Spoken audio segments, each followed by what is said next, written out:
The first thing you should know about money in SnowRunner is that everything sells at the buy price. You can sell every truck, every upgrade, and every trailer you own at the price you originally bought them for. This is important to keep in mind because it means that you aren't actually committing to anything when you spend your cash. The comments from one of my older videos indicate that a lot of people either didn't know this or wish they figured it out earlier, which is why I really wanted to drive this point home in its own video. In a lot of other games, when you sell items, they sell for less than they cost to buy. So you do want to carefully consider how you spend your money, because if you buy something and then find out it's not what you wanted, if you sell it back at that point, you don't get the full refund. In SnowRunner, you do get the full refund, so you can just constantly sell stuff to buy other stuff and shuffle around your cash to try out every single piece of gear. Just like what some people do with Steam games or Amazon Prime. Anyways, what this means is that if a truck looks cool and you can afford it right now, you don't actually have to do the calculus to figure out whether or not it's worth the money. Just buy it, try it, and if you don't like it, you can sell it right back, and you can actually keep repeating this until you land something that isn't crap.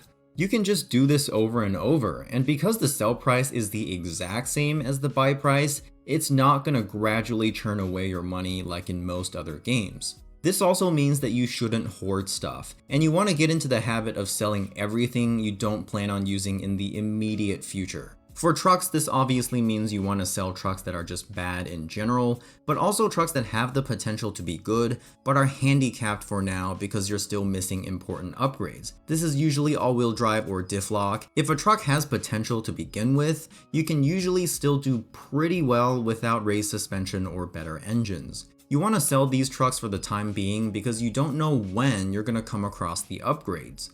GMC highway truck that you get during the tutorial is actually a perfect example of this. The MH9500 is actually a pretty good truck when fully decked out, but the all-wheel drive you have to discover in order to unlock, and it's in Kola Peninsula, which is widely considered to be one of the hardest regions in the game, and it's also a DLC region, so some people won't even have access to it. This is why I don't recommend hoarding handicapped trucks. You never know when you're going to get the upgrade that makes the truck whole. It could be right around the corner, or 2 maps away, or in this case, 3 regions away. If you hoard a bunch of these trucks, they might sit there collecting dust for longer than you expect, and meanwhile you lock up a good chunk of your net worth in your inventory and limit yourself to work with a smaller cash balance for buying things you actually can use right away. Besides that, you also get a couple free trucks that are decent, but have unusually high price tags for some reason, which at least in the early game makes them more useful to sell than to use. The International HX520 is a perfect example of this. This truck is a part of the Anniversary DLC, which is a free DLC that anyone can claim. Once you claim the free DLC, you will get 2 free trucks in your inventory even at the start of the game, and one of them is the International HX520. The HX520 is decent when fully decked out, but for some reason it's worth 170 grand, which is more than 2 ANKs and almost 6 fleet stars. This is the budget for an entire fleet. The truck is good, but it's not that good.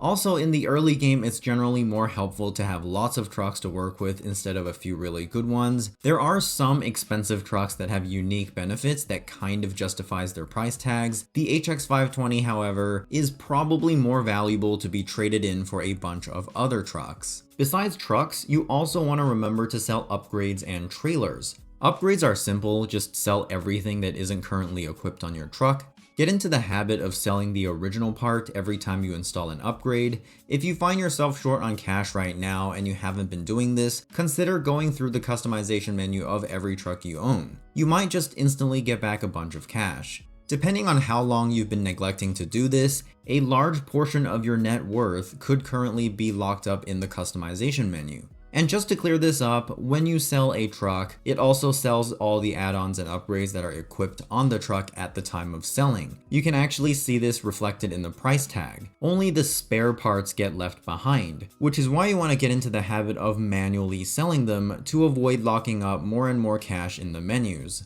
Trailers are slightly less simple. Although trailers do give you a full refund like everything else, to sell them, you first have to drag them to a trailer store, which takes time. so it might not always be worth it depending on how convenient the route is, how much the trailer is worth, and how rich you already are at the moment. You will also find lots of free trailers on the map. Once you discover those, they belong to you and you can sell them for money. But you might want to wait until they're done being useful because many of them spawn in convenient locations and could be used to speed up missions, especially the ones that spawn with cargo on them.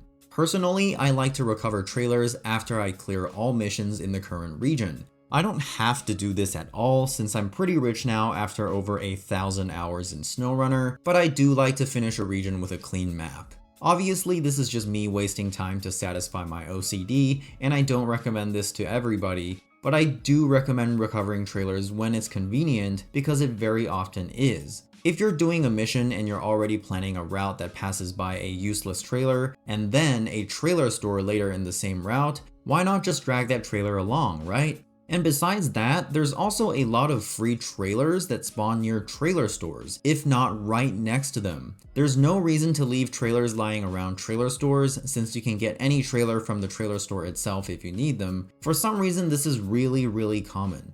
In Black River, Michigan, there is a free service trailer right outside the garage. It's not a mission trailer, just a normal service trailer ready to be turned into money.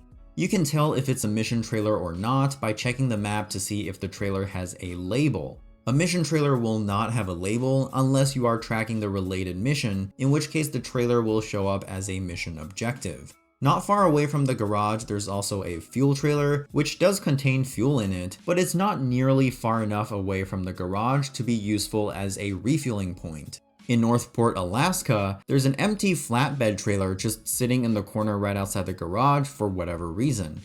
These are just the really early game ones. This is a recurring theme throughout the game. I don't know why this is, but I suspect that it's because most of SnowRunner's maps were originally designed for hard mode, even though that didn't come out until after a year after launch. In hard mode, trailers cannot be sold at all, and on top of that, fuel and repair parts, which free trailers can contain, also cost cash. So free trailers are useful in hard mode, even if they spawn next to a trailer store. In normal mode, those trailers have no purpose other than being cash coupons that you can redeem for cash. Speaking of trailer stores, the rule that everything sells for the buy price actually extends to supply trailers with depleted contents. This means that you can actually buy a fuel or repair trailer, consume the contents, and still sell it back for the same price, which basically makes all trailer stores infinite resupply points. As you guys can see, the fact that you can sell everything at the buy price changes a lot, which is why it's one of the most important things for new players to know. Because of this, it's actually really easy to build up more than enough cash at every stage of the game, and the cash you do have, you can be very resilient with how you want to use it. You can just constantly rotate between all the different gear you have unlocked, as long as you don't own too many things at once. Your net worth only limits how much cash worth of things can be simultaneously deployed onto the map at once. This is also why money quickly becomes irrelevant as you get further into the game. Because everything you can buy can be sold back at the same price, cash is actually never consumed. It's only transformed from one form to another. So the net worth of your account, which is the total value of things you can afford at the same time, it can only go up as you complete more missions and discover more stuff, never down. The only ways you can actually lose cash are from buying lots of trailers and leaving them on the map, or from bugs, or from joining somebody else's hard mode or New Game Plus lobby in co-op, where many common actions can actually consume cash. This is good for accessibility since it means that every mistake that a new player makes in terms of spending cash is entirely reversible, and there's no way to deadlock your save file, which can actually happen in hard mode if you drain your balance to the point where you can't refuel any of your trucks. However, this also means that you eventually reach a point where you can afford basically anything you want, and you no longer need to even check prices when buying things. I would say this happens after you clear about 2 regions, and the same happens to your player level at about the same time. You hit level 30 and unlock everything that's level gated. Beyond that point, all you have left to unlock are the trucks and upgrades that are unlocked by discovery, and the trucks that are locked behind missions. These are scattered across different regions and maps in no particular order, so getting all of them will take much longer. That's all. Check out this SnowRunner playlist if you haven't already. Thanks for watching.